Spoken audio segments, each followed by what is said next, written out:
Hello, welcome back to Führerreich. Before we begin, I do have to say, or I do have to mention, y'all were saying some dumb shit in the comments last episode. That's fine. Most of you were well behaved, but some of you were saying some very, very stupid stuff. Like, for example, how come you're having trouble, first of all, with Austria, and now also having trouble with Denmark? My man, I ended last episode by saying, we're not going to start the invasion until the 9th of April. Nobody's having any trouble with Denmark. I try not to clap back usually at people who say dumb shit in the comments, but last time I was like, are these people not paying attention? Yeah, I don't know. But anyways, we're gonna get back to the invasion of Denmark, which is going to start on the 9th of April, as I said. Because that is when the invasion started historically, in 1940, 9th of April. And in fact, we could even go as far as to do it down to the hour. Nah, fuck it. I'm not gonna do that, because I'd have to look up the hour, because I don't actually know what hour it was. But also, the invasion of Austria is going to take a long time, because it's the fucking Alps, dude. Nobody manages the Alps well. No army has been able to fight effectively against an enemy entrenched in the Alps. It's kind of like a... Or actually, I mean, I don't want to say that. Any sort of absolute like that is always going to be proven wrong, because there's always an exception to everything. But generally speaking, a war in the Alps, or a battle in the Alps, against an entrenched enemy is not going to end well in your favor. We are possibly taking Salzburg, though. Yep, there we go. I mean, that was the only tile that wasn't mountains, though, so... like, the only feasible way I see of doing this, with minimal casualties, would be something like this. And rushing down, the, you know, quote-unquote lowlands in Austria.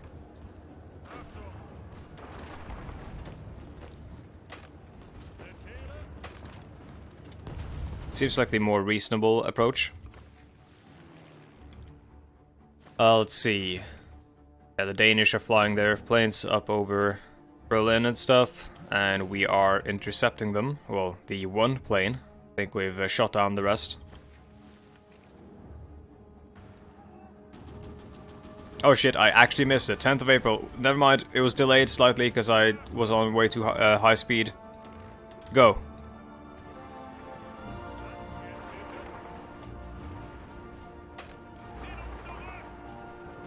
Are these guys not part of the attack man? No, they're not. Strange. Wait, those, oh yeah, those are French volunteers. I suppose we should have expected that. Yeah, these guys don't need to be doing that. They need to be attacking here. Like everyone else. Yeah, I suppose we should have expected the French to come and help out.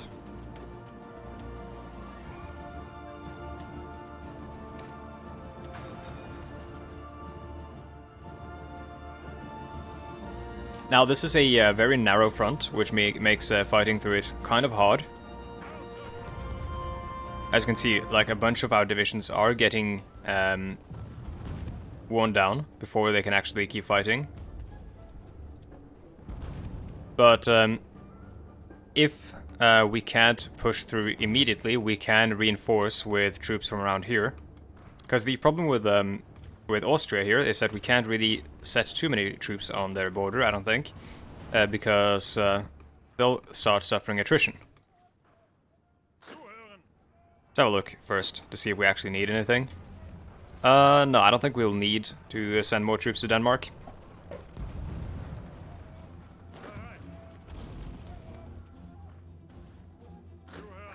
Let's see if we can't, let's see.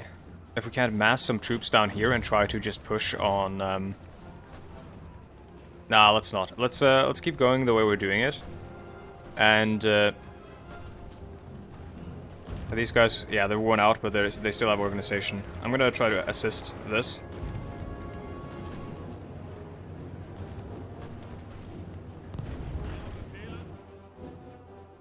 But also, the tanks, we have them, yeah, we have them, like, spread out over here. This is Panzergruppe B, or H. Yeah, we have them spread out, which is probably not ideal in this case. Let's mass them over here for a massed panzer assault. That was a strategy which was much beloved in the Second World War by general staff in pretty much every army. Just, you know, generally like massed assaults and stuff. The fetishization of the breakthrough, as it's called. We have a tank designer, right? A medium tank designer. Yeah, but yeah, they fetishized the breakthrough, and kind of to no end really, because apparently from what I'm reading in books, or a book called The Blitzkrieg Myth, the breakthrough wasn't necessarily the most effective at achieving victory. But the problem is that a lot of generals and stuff were basically evaluated in their effectiveness by how they managed to like abide by the breakthrough doctrine. Now, I am not a military historian by any means in that sense that I am, you know, actually qualified to talk about military doctrine, but John Mosier in the book does make some compelling arguments, though I have no doubt that they are making some you know, logical leaps of their own, even though they're saying that, you know, the people arguing for it are making the logical leaps. We're going to try to offer protections for the Polish, because a lot of people are asking for this. You can't invite them into your alliance, so to say, but perhaps this will help.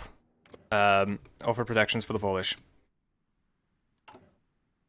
Yeah, people are saying we need allies.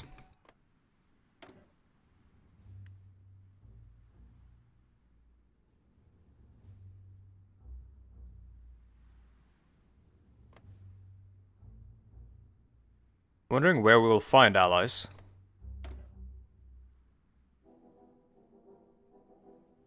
Yeah, non-aligned. That's a problem. At least they won't be our enemies. Also, we are like completely out of oil.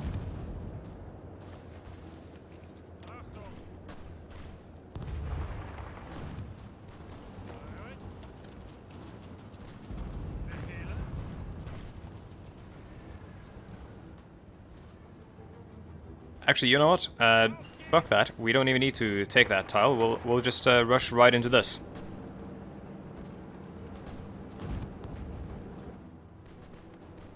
We have very little soft attack with these tanks, I think, but they should be able to not take too much damage, because the enemy shouldn't have a lot of hard attack.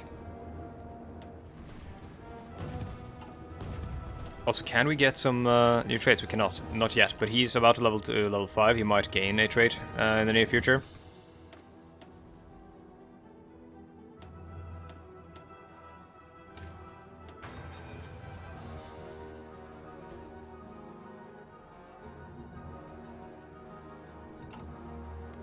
If we can get the Polish-Lithuanian Confederation in our faction, that would be amazing, though there is land that we would like to have.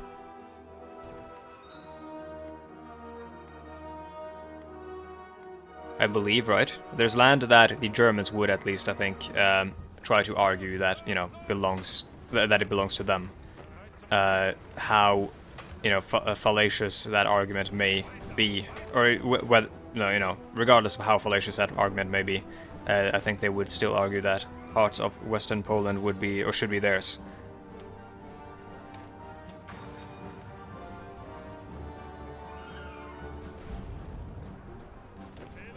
Yeah, you can see we aren't really taking a lot of casualties. We're able to keep fighting because of the lack of heart attack in the enemy army. At least I believe so. Clearly that's how it works. I have to confess I don't have a full grasp of exactly how the combat system in Hotline 4 works in terms of the nitty-gritty stuff. National focus bypassed alliance with Slovakia. Where's the alliance with Slovakia thing?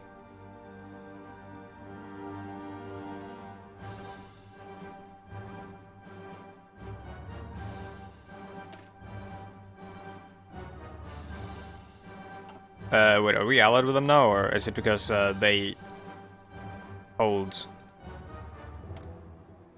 Oh shit, they actually did join the Stahlpakt. Oh my god, that's so good. Oh dude, it grows. Holy shit, dude. How is the Continental Entente going to deal with this? I mean, we will have to deal with, of course, the Third International as well as the Continental Entente, I suppose, at some point. But yeah, this is, this is a frightening time to be French, I suppose. Demand German Bohemia from Czechia, not yet. We'll try to grab a couple more allies. Let's see.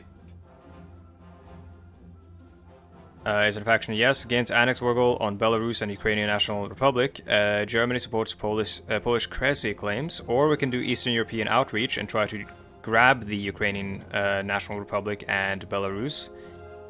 I think. Well, actually, it only gives an opinion bonus, and that opinion bonus isn't going to be enough to push them into a faction with us, right? Oh, by no means. So how do we go about this? Commissars in Kiev gets it. Okay, so that's a. Okay, no. So those will give them an offer to join. In which case, yes, let's do that, because we don't need to fight these guys, because we don't need to take any more land eastwards. Then, in that case, because we can't take Poland now. So yeah, let's grab some more allies in the east. Get some more buffer states between us and the Bolsheviks.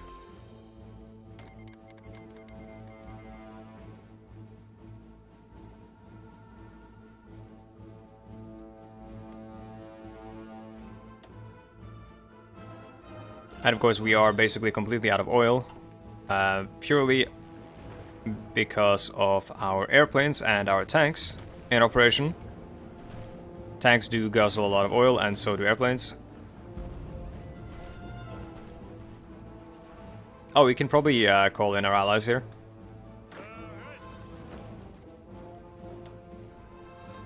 Yeah, sure, why not?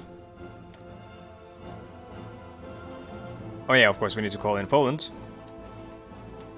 It's going to increase world tension, I think. Yep, there we go.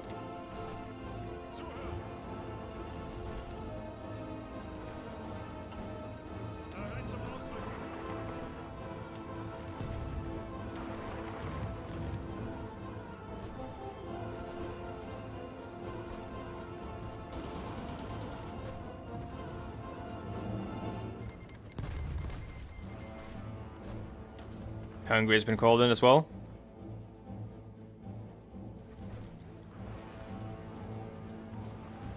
Now this should go a lot more smoothly. Since we don't really have to fight in the Alps anymore, we can fight on the lowlands here. Since we managed to break through. And we also have all these allies of ours around them, providing pressure, which should give us the room that we need in order to push on Vienna. Or Wien, of course. If you'd like to use the native translation, or sorry, the native language name of the location, which I prefer to do. Like, I don't call like the capital of Portugal, I don't call it Lisbon, I call it Lisboa, or Lisboa. I'm not quite sure how the pronunciation works out, but because in Norwegian we tend to use the native names as well for a lot of places.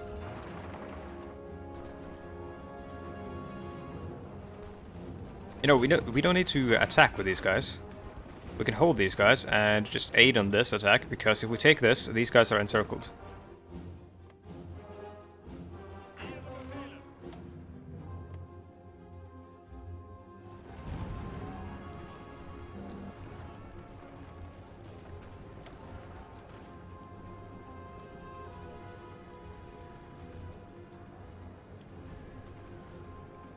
Let's see, we probably need more tank factories, don't we? We don't. Actually, no, we do. We do need light tanks, right?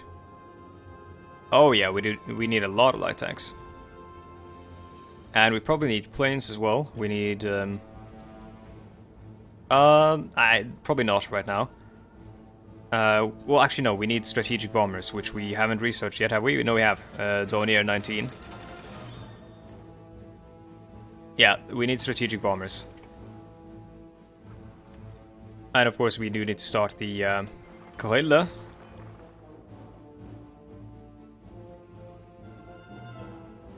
So light tank, where's the medium tank? There we go, so we have them grouped together.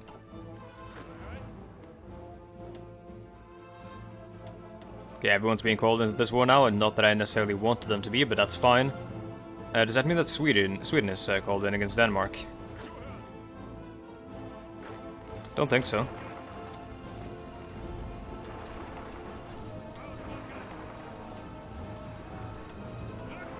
Fuck, I misclicked there and got the infantry to stop attacking, or stop moving towards Odense on Sjælland here. Which means that now we have to fight across the strait, which is hell.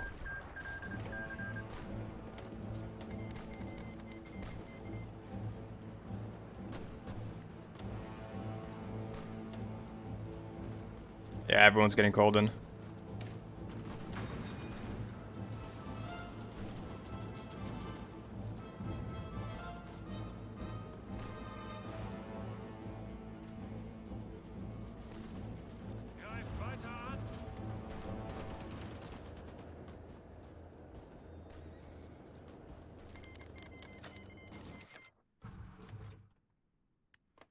Recent arms sale again, with French West Africa has purchased a shipment of arms from us, which is en route. Why have we sold them to the to French West Africa though? But oh well. United Kingdom declared war on Hashemite Arabia, so we've got an Arab revolt against the UK now. Eastern European outreach, just as we take Austria. Of course, I do have the player-led peace deals mod on, which makes it so that whenever I would like to, whenever I basically do a peace deal, I get to fully decide what goes on. It helps prevent border war and stuff like that, which often happens when the AI decides how the peace deals should be conducted.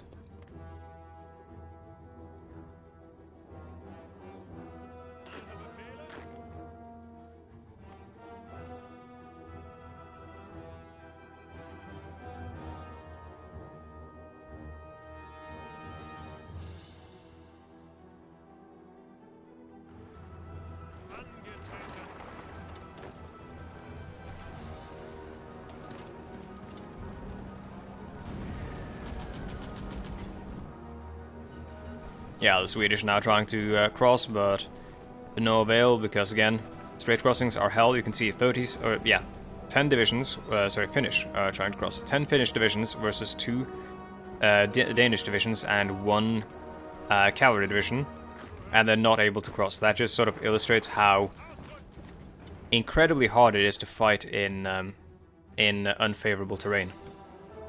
Now, what happened with Austria? Do we not get an event in this, like in Kaiserreich? Okay, Annexation of Austria or the Autonomy of Austria. So, for the most part, I'm going to be puppeting nations when I can. However, with Austria being a German-speaking nation, a culturally German nation, I think the Deutsches Reich would probably take it for their own and make it an integral part of their nation. Like an integrated part. So I think we should annex Austria, and then the autonomy of Austria will be... Yeah, we won't do self-government in Austria. However, with nations such as Denmark, I fully intend to do a puppet, autonomous puppet, and nations such as Norway and stuff like that, God, I hope they do not have who I think they might have as leader of Valkys Norway.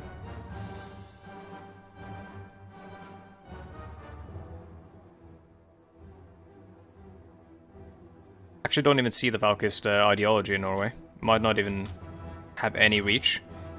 But yeah, I hope they haven't put Mr. Quisling in charge of Valkys Norway, because that's a face I don't necessarily need to see.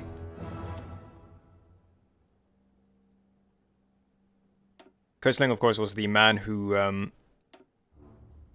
the eve of the German invasion, announced his coup over the radio, where he announced himself as Prime Minister of Norway.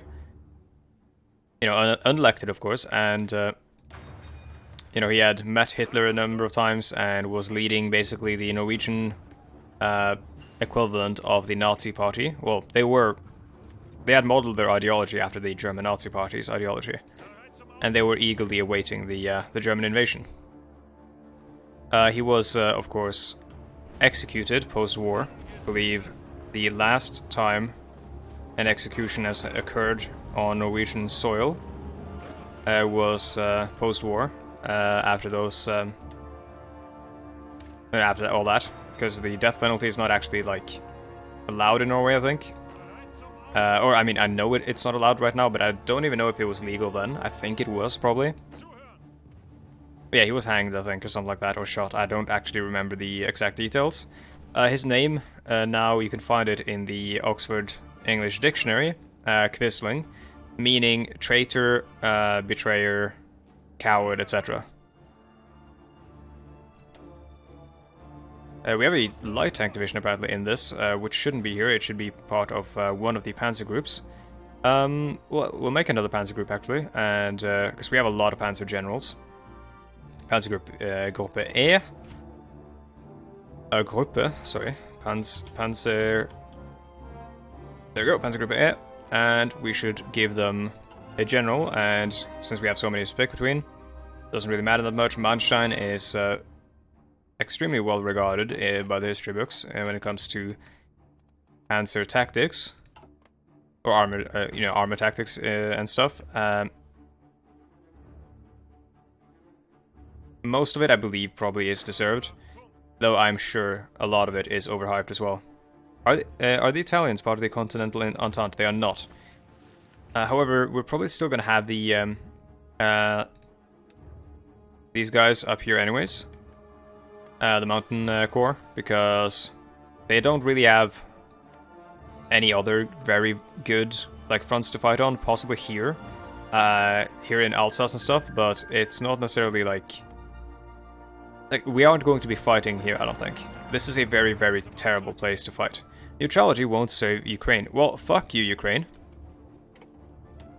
In that case, we'll have to take Ukraine. How about the Belarusians? The Belarus. Yeah, Ukraine is probably gonna get gobbled by us and the Soviets at the same time.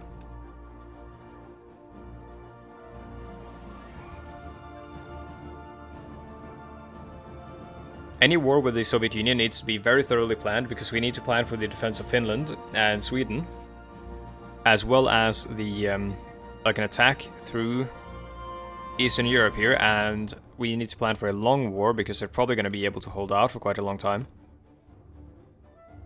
Though we do want to strike whenever, you know, this stuff is going on. It also needs to be planned in such a way that we make a beeline for the valuable resources which are here in the south. The valuable resources that we don't have, like oil, for example, as well as all this chromium. Not that we necessarily need all that much chromium, because chromium, I believe, is mostly used for ships and stuff. And oh, there we go, Kingdom of Denmark. Chromium is mostly used for ships and stuff, and we won't necessarily be rolling with a massive navy.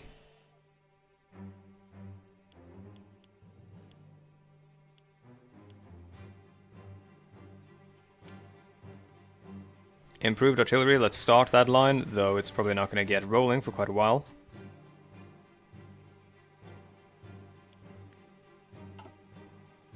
No template, towed anti-tank, medium SP artillery, and towed anti-air, that's fine. We're basically building up a stockpile of those for whenever we decide to actually use them. And let's see. Autonomy for Denmark. Oh, Fall Weiss. Cool. Plan White. Autonomy for Denmark. Let's give them their country back. Danes have always been considered proper Germanisches Volk and must be respected as an equal partner in that respect. In that respect, apparently, autonomy must be given to Denmark in the Great German Reich. There we go. Now we have an interesting flag, actually. So we have a generic leader, and we have the Reichskommissariat. That is that what you guys call? Is that what the Germans call Denmark? Danemark? That is a strange name. But yeah, they're in the Stahlpakt now, and that's pretty cool. The next part, or the next people to be integrated, will probably be, forcibly so, of course, will probably be the. Well, actually, we might go for the Ukrainians quite soon. Let's get some larger oil reserves here. But yeah, we might want to go for the Ukrainians quite soon, because they are, you know, they're saying they're neutral. We can't have that.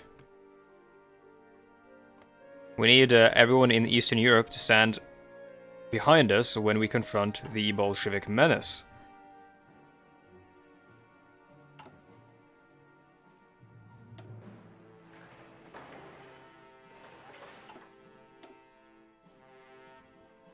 Of course, we don't need this army stationed on the Polish border anymore because they are our allies. Let's see what the Belarusians say.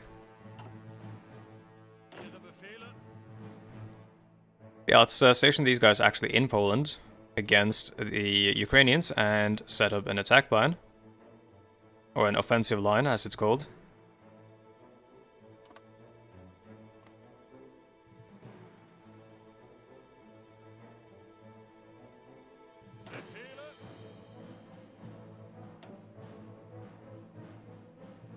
Oh, this guy is an excellent general right now. I'm gonna give him infantry expert.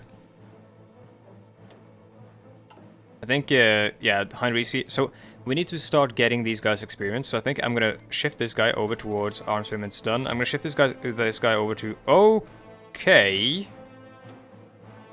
I guess.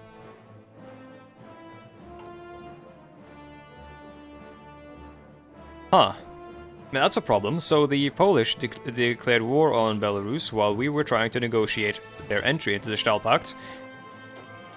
I don't know how that's actually gonna turn out. We'll have to find out. I believe Johannes Blaskowitz was actually in charge of a lot of stuff in Poland, and I'm not quite sure how much of this is true, but I've heard that he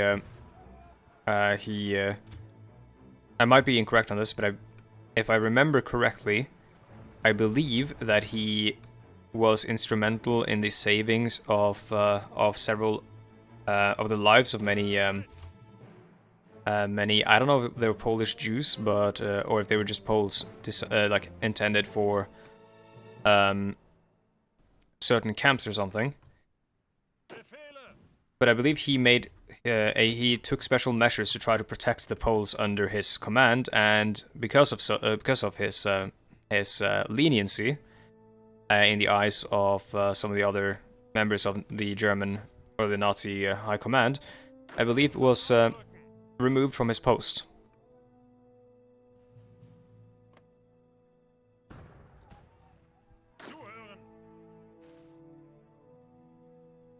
Yeah, he let's see. In terms of stats, well, he's level 3, so we kind of want to get him some experience before we send him in. Maybe we'll, Belarus... Okay, I mean, in that case, you know, have at them, Poland. Oh, never mind, they did. Guess we'll need another army on this front. Let's send the 4th army, because they've got some experience, but not a whole lot. With Rudolf Schmidt here.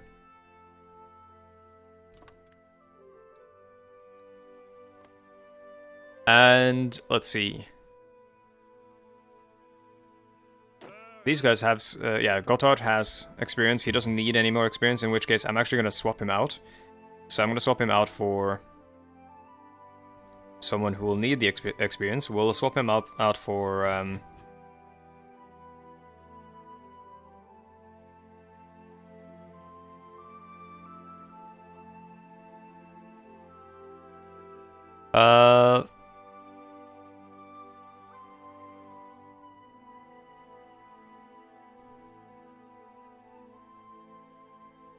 How about Friedrich Dolman? Or Dolman.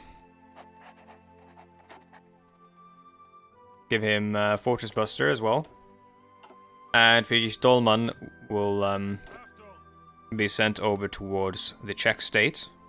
That's going to be his goal.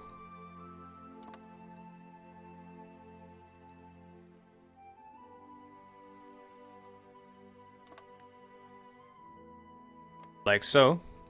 Whenever that shit breaks out. Modern Blitzkrieg. Let's get that. Excellent doctrine choice.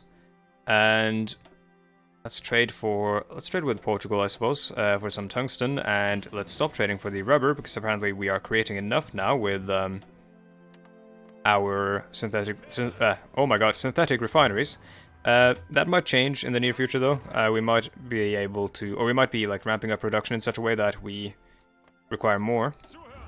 Let's train Manstein's Panzergruppe.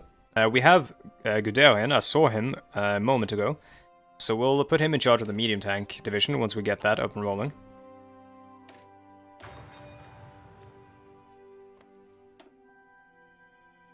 Fortify the Romanian border against Ukraine. Sure, why not? And...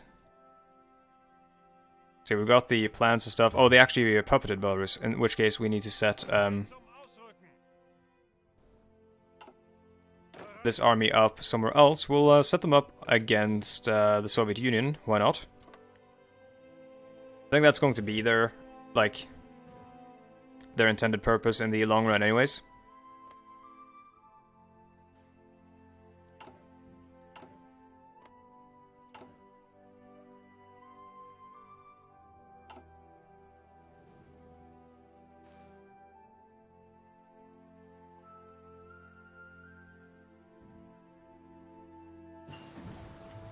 Improved artillery upgrade 1. Alright, cool. Well, anyways, we are now at the end of the episode, so I want to say thank you so much for watching. We have grown the Stahlpakt quite a bit. We've only got this tiny little continental entente blob in the middle of our territory, which we need to handle at some point in the near future. That's going to be for later, though, when we decide that the war with France is now. I think we should probably deal with the Soviet Union before we get involved with the French. We should never get involved in a two-front war. That is folly. That is, you know, the eternal dilemma faced by any German military planner of the 20th and the 19th century. And honestly, if we can just choose not to even engage in that sort of stupidity, then we'll do so. I don't know if the French can invade us or declare war on us if we declare war on the Soviet Union as a sort of preliminary, or, what's it called? When you... oh my god, I'm blanking on the word. Whenever you try to, you know, prevent someone, like a preventative measure, I guess, from us growing too much, that might happen, in which case we're fucked, but... oh, we'll have to fight the two-front war. But before that, I think we're going to try the gamble against the Soviet Union.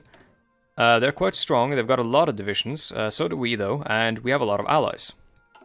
So that's our plan. Again, thank you so much for watching. If you're interested, you can find my twitch.tv in the description down below, a link there, a link to my Twitter, you can find a link to our Discord, community Discord, a very nice place full of very nice people.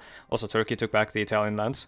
And if you would like, you can also support me on Patreon. It's like a monthly thing. You support with however much or however little you can in the month, every month. It gets withdrawn at the start of the month, so on the 1st of every month. And I appreciate every little bit that I can, or that I am given. But of course, that is only something you should do if you have the means to do so, and if you have the desire to do so. Anyways, that is about it. Thank you so much for watching. I will see you next time. Goodbye.